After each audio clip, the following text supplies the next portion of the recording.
He broke records, carried entire teams on his shoulders, and made defenders look like they were running in slow motion. Walter Payton wasn't just great, he was greatness. The perfect balance of grace and grit. Even Emmitt Smith, the NFL's all-time rushing leader, admitted that Payton was the better back. But here's the twist. Despite all that dominance, some players managed to push sweetness to his limits. And now, at 71, Payton is finally opening up about the toughest opponents he ever faced. And some of the names might surprise you. But before we get there, let's take it back to where it all started. Walter Payton's journey starts in Columbia, Mississippi in 1954, deep in the heart of the segregated South. The youngest of 3 children to Edward and Aline Payton, Walter grew up with his brother Eddie and sister Pam. And here's the surprising part. The boy who would become a football legend didn't even care much for sports at first. Eddie was already the star athlete of the family, and Walter had no interest in competing with him. Instead, his passion was music. Sure, he played a little Little League baseball, but what really lit him up was the drums. In fact, his dream back then wasn't to run touchdowns, it was to march with the school band. His parents fully supported that path, encouraging him to chase music over football. Eddie, meanwhile, dominated on the field. He starred at Jefferson High School and even spent summers playing semi-pro football. When Eddie graduated, the team's coach, Charles Boston, turned to Walter, who was about to become a junior, and asked him to give football a shot. Walter agreed, but only if he could stay in the school band. At first, his backyard football skills didn't quite match the structure of organized play. But under Coach Boston's guidance, Walter started to grow into the game. As a sophomore, he saw limited action, but his junior season changed everything. On his very first carry as a high school running back, he took the ball 65 yards to the end zone. Later in that same game, he scored again on a 75-yard run. By the end of the season, Walter had electrified crowds, led his team to an 8-2 record, and earned spots on the All-State and All-Conference teams. The year Walter was born also marked a major turning point in American history. In 1954, the Supreme Court's Brown v. Board of Education ruling declared segregation in schools unconstitutional. But in Mississippi, change didn't happen overnight. At Jefferson High, where Walter first played, the eventual merger with the all-white Columbia High sparked protests and tension across town. Yet Walter's easygoing nature became a bridge. He built genuine friendships across the newly integrated student body, including with a white classmate named Wayne Phillips. On the field, Walter's talent left no room for debate. Though he initially resisted playing under Columbia High's coach after the merger, he returned and picked up right where he left off, earning All-State and All-Conference honors and scoring in every single game of his junior and senior years. By the time he graduated, his reputation as one of Mississippi's best players was unquestioned, but the recognition he deserved never came. The powerhouse programs in the SEC, Alabama, LSU, Ole Miss wouldn't even look his way. Not because he lacked ability, but simply because of the color of his skin. So instead of wearing the jersey of a college football powerhouse, Payton chose Jackson State University, a historically black college in Mississippi where his older brother Eddie was already on the team. Looking back, it turned out to be the perfect fit. Jackson State might not have carried the national spotlight of the SEC, but it was no small stage. The school was a breeding ground for future NFL talent, producing stars like Jackie Slater, Jerome Barkham, and Robert Brazile. At JSU, Payton could focus on football without the constant noise of media attention, and shine he did. From the moment he arrived at Jackson State, Payton dominated. In 1971, his freshman year, he rushed for 651 yards and 5 touchdowns. A year later, he broke out with 781 yards and 15 touchdowns. That same season, in a single game against Lane College, he delivered one of the greatest performances in conference history: 7 touchdowns, 2 two-point conversions, and 279 rushing yards, all setting records. By his junior year in 1973, Walter Payton was simply unstoppable. He carried the ball 205 times for 1,139 yards and set a program record with 24 touchdowns, earning Black College Player of the Year honors. His senior season was just as dominant: 1,029 yards, 19 touchdowns, another Player of the Year award, and a spot on the 1974 All-American team. It was at Jackson State that he earned the nickname that would follow him for life: Sweetness. The origins are debated, but one popular story says it came during practice when Payton taunted defensive back Neil Colsey with the line, "Sweetness is your weakness," before blowing past him. The name stuck, though it hardly fit his style of play, because on the field, Sweetness was anything but sweet.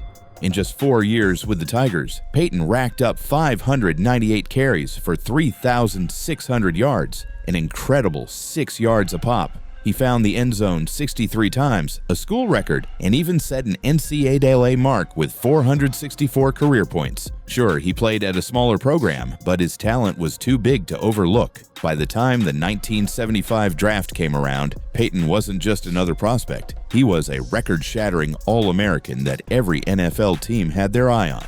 But here's the thing about the draft: the worst teams get first dibs. And that meant a player of Payton's caliber was destined to land on a franchise in need of saving. If Payton had gotten his wish, he would have suited up for the Dallas Cowboys. At the time, Dallas was a powerhouse led by Hall of Fame quarterback Roger Staubach and legendary coach Tom Landry. According to Jeff Pearlman's book Sweetness: The Enigmatic Life of Walter Payton, that was where Payton wanted to go. But the Cowboys chose defensive lineman Randy White instead, another future Hall of Famer.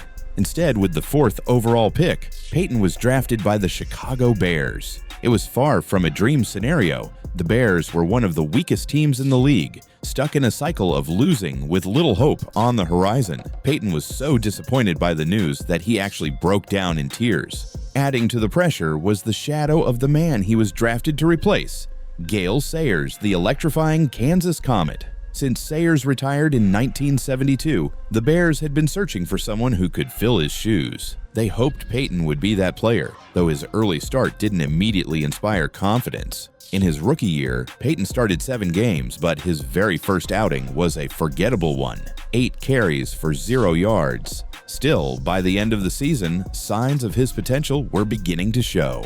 In the final game against the New Orleans Saints, he exploded for 134 yards on 20 carries. He closed out his rookie season with 679 rushing yards, 7 touchdowns, 213 receiving yards, and an impressive 444 kickoff return yards. His 31.7 yards per kickoff return actually led the entire NFL, hinting at the all-around weapon he was becoming. By his second season, Payton had completely flipped the script. He carried the ball 311 times for 1,390 yards and 13 touchdowns, leading the league in rushing. On top of that, he added 149 receiving yards and even threw a 54-yard touchdown pass, showcasing the kind of versatility that would define his career. His efforts earned him his first Pro Bowl selection, the first of 9 in his career, along with a spot on the All-Pro first team. The Bears, meanwhile, climbed to a 7-7 record, a big improvement from their dismal 4-10 finish the year before. By his 3rd year in the league, Payton was no longer just a promising young back. He was becoming a force the NFL had never quite seen before. His style was a perfect blend of speed and power, something reminiscent of Jim Brown, but with a modern twist. What made him even more dangerous was his versatility. He wasn't just a runner, he could block, catch, and even throw when needed. The 1977 season was his true breakout,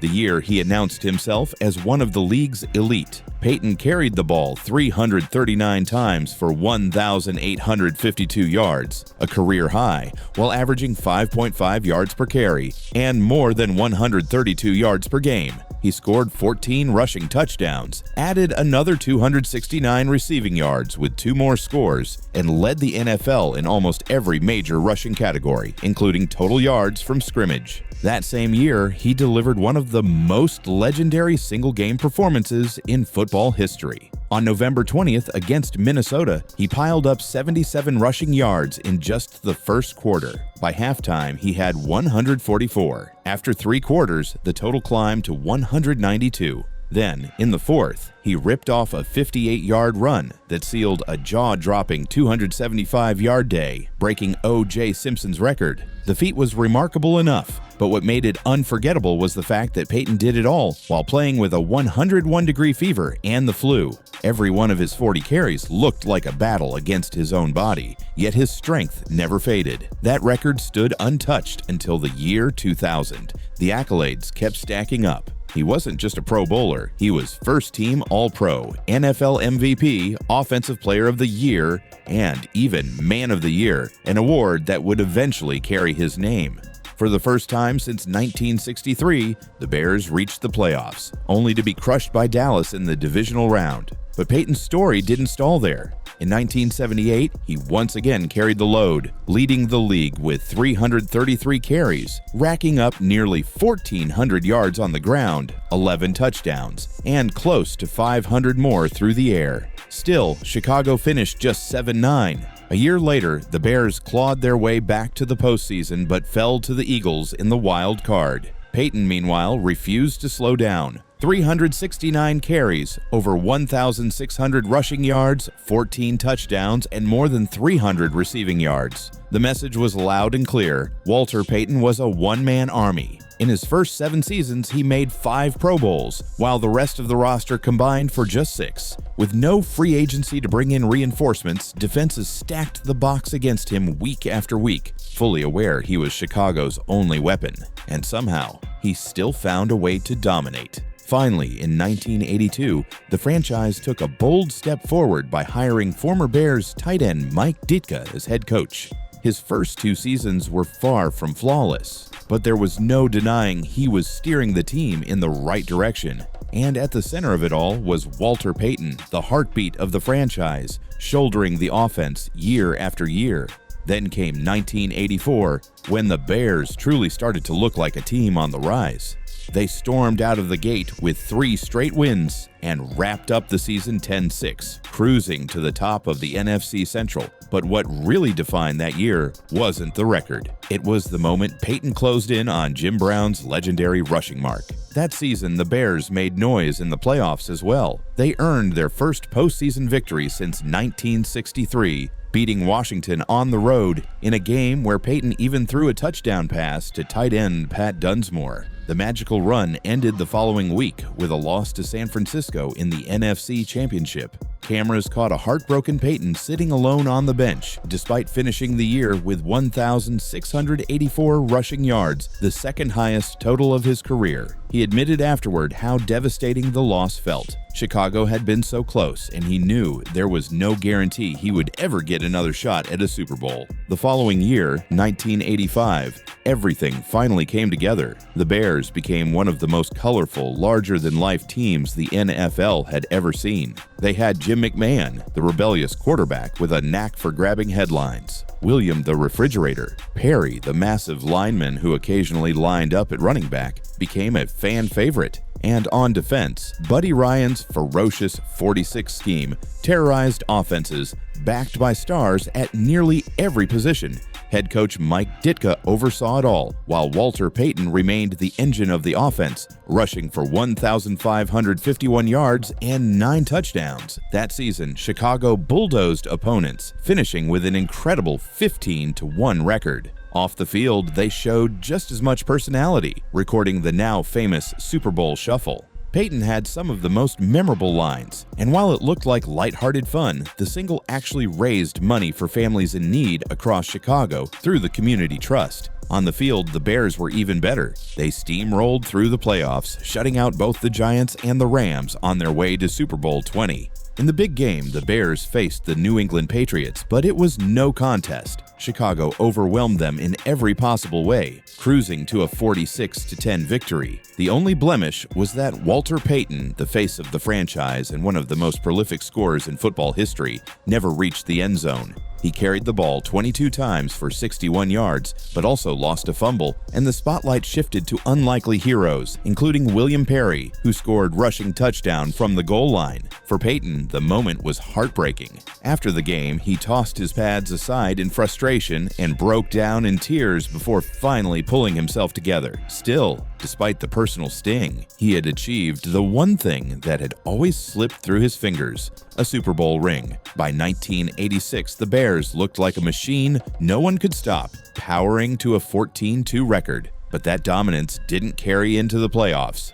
Their run ended in the divisional round with a 27-13 loss to Washington. Even then, Payton's brilliance never faded. He piled up 1,333 rushing yards, scored 8 touchdowns, and added 382 through the air, good enough for his 9th Pro Bowl. But beneath the numbers, his body was wearing down. After the season, Payton made it clear the next year would be his last. In 1987, he shared carries with Neil Anderson, the man who would eventually replace him. His production dropped to just 533 rushing yards, the lowest of his career. The Bears finished 11-4, but once again fell to Washington in the playoffs. That January loss marked the end of an era. Sitting on the bench with his head in his hands, Walter Payton knew he had worn a Bears uniform for the final time. When he walked away from the game, his resume was staggering. He left as the NFL's all-time rushing leader with 16,726 yards, a record that stood until Emmitt Smith broke it years later. Those yards represented more than numbers. They were 9.5 miles of running through some of the toughest defenses football had to offer. Payton welcomed the punishment.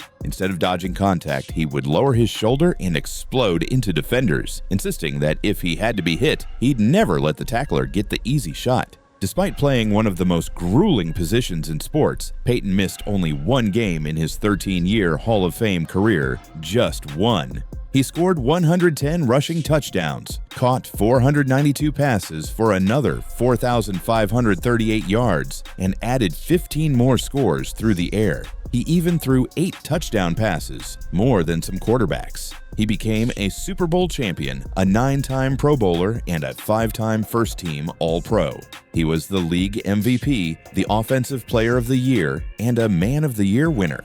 He was named to both the 1970s and 1980s All-Decade teams, the NFL's 75th anniversary team, and later its 100th anniversary all-time team. The Bears retired his iconic number 34, cementing his place as the face of the franchise. With a legacy like that, his Hall of Fame induction was never in question. In 1993, Payton entered Canton on the first ballot. His son Jarrett, just 12 years old at the time, gave the introductory speech after Payton's first choice. Bears GM Jim Finks was unable to attend due to illness. It was an emotional moment, father and son sharing the stage, reflecting on a career that had inspired millions. 3 years later, in 1996, Payton added another honor with his induction into the College Football Hall of Fame. But in 1999, shocking news shook the sports world. Walter Payton revealed he had been diagnosed with a rare liver disease, primary sclerosing cholangitis,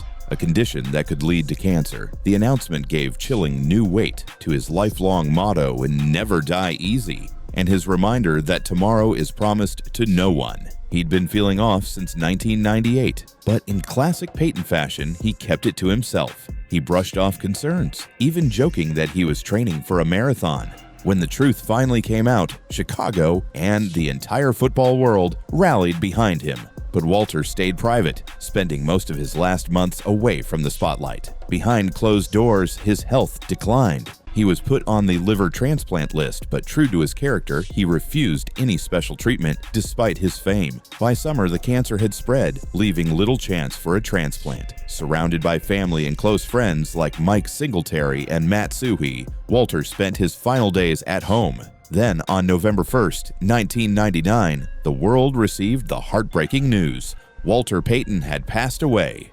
The tributes poured in immediately. The NFL honored him, and the Bears added his number 34 to their uniforms. His funeral drew not just teammates and coaches, but national figures. Reverend Jesse Jackson, NFL Commissioner Paul Tagliabue, Illinois Governor George Ryan, and Chicago Mayor Richard Daley all came to pay their respects. Even after his passing, Payton's influence continued to ripple through the game. Running backs like LaDainian Tomlinson credited him as their inspiration. Emmitt Smith, who eventually surpassed Payton's rushing record, admitted he broke down in tears afterward because Payton had been his idol. Even rivals like former Packers star Amon Green spoke of him as a childhood hero. Payton's own son, Jarrett, followed in his footsteps, playing college football at Miami, then spending time in the NFL, CFL, and beyond. Today, he continues to carry his father's legacy forward. Dozens of books have been written about Walter Payton, but perhaps none captures him better than his own words in Never Die Easy. His story isn't just about football records or highlight runs. It's about resilience, humility, and an unwavering will to keep fighting. For Bears fans, he will forever be the greatest player to wear their colors. For football as a whole, he stands as one of the greatest to ever play the game. Mike Ditka may have summed it up best when he said Walter Payton was the greatest football player he had ever seen, at any position. On the field and off, Walter Payton's legacy remains untouchable. Rivalry. The debate over who was the better running back, Walter Payton or Emmitt Smith, has been going on for years. For those who never got to see Walter Payton play, they truly missed something special. Nicknamed Sweetness, he was the kind of player who made the impossible look easy.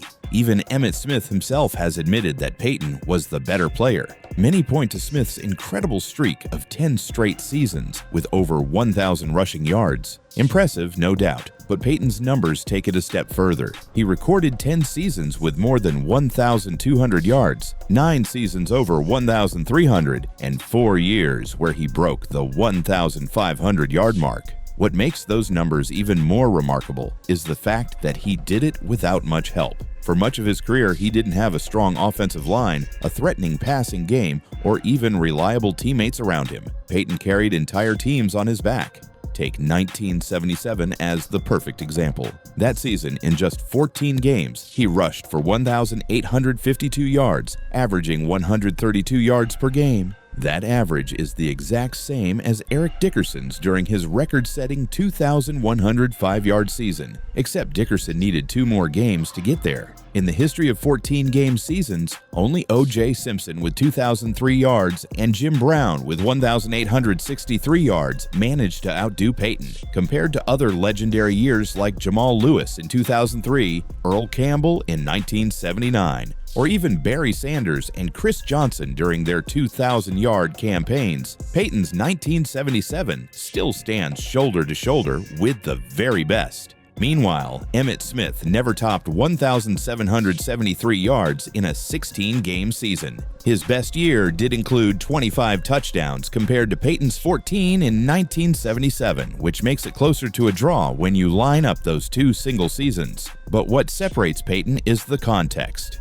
His quarterback in 1977 was Bob Avellini, not exactly a name that scared defenses. Compare that to Smith, who had Hall of Fame teammates like Troy Aikman, Michael Irvin, and a legendary offensive line featuring stars such as Larry Allen, Eric Williams, and Nate Newton. This doesn't take anything away from Emmitt Smith. He was an all-time great and a cornerstone of one of the most dominant dynasties in NFL history. But Payton was simply on another level. When the Bears finally built a team around him in the mid-1980s, with an emerging defense, a strong offensive line, and playmakers like Willie Gault, Payton's production at age 30 and 31 outpaced what Emmitt did at the same age. In 1984, at 30 years old, Payton rushed for 1,684 yards, caught 45 passes, and scored 11 touchdowns. The following year, he added another 1,551 rushing yards, nearly 500 receiving yards, and 11 more touchdowns, all before finally winning a Super Bowl. Statistically, Emmitt does have the edge in touchdowns, finishing his career with 164 rushing scores to Payton's 110, and in championships with 3 Super Bowl rings to Payton's 1. He also captured 4 rushing titles compared to Payton's single crown, but Payton holds the advantage in efficiency. He averaged more yards per carry, more yards per catch, and more total yards per game across his career. As a runner, receiver, and blocker, he brought more to the table. To put it in perspective, Emmitt averaged 96 total yards per game. Fred Taylor, a very good, but not legendary back, averaged 92. That's a small gap. Payton, on the other hand, averaged 111 yards per game, a number that leaves both Smith and Taylor far behind. When the conversation is about championships and touchdowns, Smith comes out on top. But when the focus is on pure ability, versatility, and the challenge of carrying a team with little support, Walter Payton stands taller. Put Payton on those Cowboys teams of the 1990s, And the debate today wouldn't be Payton versus Smith. It would be Payton versus Jim Brown for the greatest of all time. Emmitt Smith was phenomenal, no doubt, but Walter Payton was simply better.